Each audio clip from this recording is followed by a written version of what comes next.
नमस्कार, मैं आरडी भारती और आप देख रहे हैं बिहारी सुल्तान। मैं तमाम दर्शकों से कहना चाहता हूं, चाहे आप बिहार से हो, उत्तर प्रदेश से हो, महाराष्ट्र से हो, दिल्ली से हो, आपके लिए यह न्यूज खास है क्योंकि देश की जनता के सामने एक विकल्प उभरा है, एक नया संदेश आया है।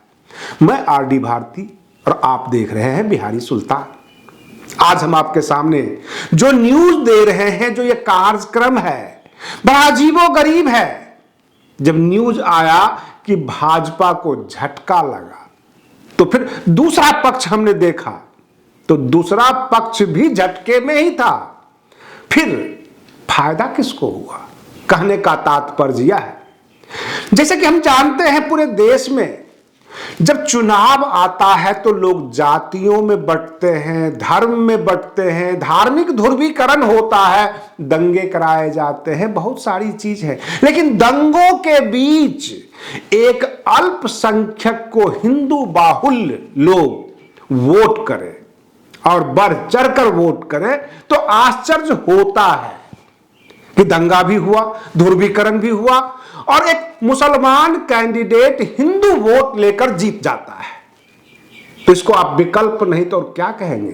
कहने का तात्पर्य देश के सामने दूसरा केजरीवाल जो हिला के रख दिया। संदेश बड़ा है क्योंकि जब न्यूज आई बिहार विधान परिषद शिक्षक निर्वाचन क्षेत्र का 5 सीटों का चुनाव हो रहा था, जिसमें 4 सीटें रेगुलर थी और एक जगह उपचुनाव था और वहां पर 5 सीट में 1 सीट जीती भाजपा। तो लोगों ने कहा कि भाजपा को झटका लगा क्योंकि महागठबंधन है बिहार में और भाजपा 1 सीट पर सिमट गई। तो फिर फायदा किसको हुआ? 3 सीट में उधर जदयू है, आरजेडी है, कांग्रेस है और अकेले प्रशांत किशोर जी के समर्थन दिया हुआ कैंडिडेट यानी निर्दलीय कैंडिडेट चुनाव जीत जाता है। ये वही प्रशांत किशोर हैं जिनके बारे में कहा जाता है कि चुनावी चाणक्य।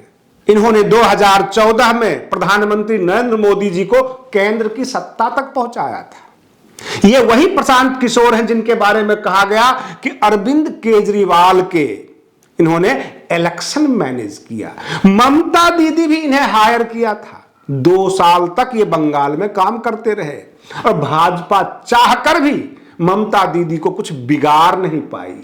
अब ये प्रशांत किशोर बिहार में जन स्वराज यात्रा पर हैं, गांव-गांव में जाते हैं, लोगों को जागरूक करते हैं और लोगों से ये कहते हैं मुझे मुख्यमंत्री नहीं बनना है, लेकिन आपको 9वीं पास मुख्यमंत्री से निजात दिलाना है। ये इनका भाषण होता है।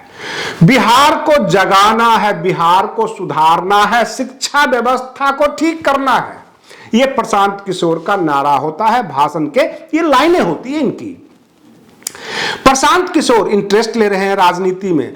अभी तक उन्होंने ये कहा कि हमने राजनीतिक मंच नहीं बनाया है, ये जो जन स्वराज मंच है ये लोगों को जगाने का और बिहार के बदलने का मंच है, ये राजनीतिक मंच नहीं है, लेकिन राजनीतिक पार्टी बनाऊंगा, उन्होंने ये कह दिया।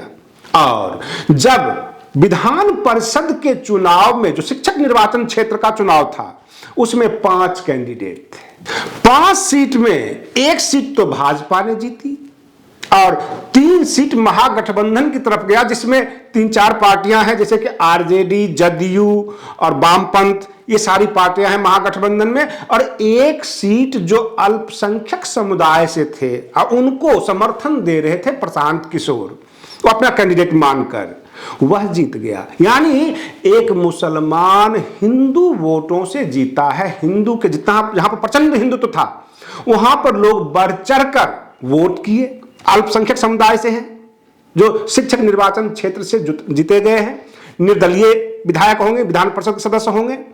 अब प्रश्न यह उठता है कि वहां पर दंगा भी हुआ, दंगा करवाया गया, हिंसा भी हुई, लेकिन इसका कुछ फर्क नहीं पड़ा आम जनता पर और लोग आश्चर्य में जगह जगह चौक चौराहे पर बात कर रहे हैं कि इसका मतलब आम जनता के बीच में न जातिवाद है न धार्मिक मसले हैं, ये तो नेता लोग और ये मीडिया कर्मी हवा दे रहे हैं। जगह जगह आम जनता शांतिपूर्ण तरीके से अच्छे कैंडिडेट को चुनकर देखकर वोट करती है, ऐसा मैसेज है आम जनता के बीच।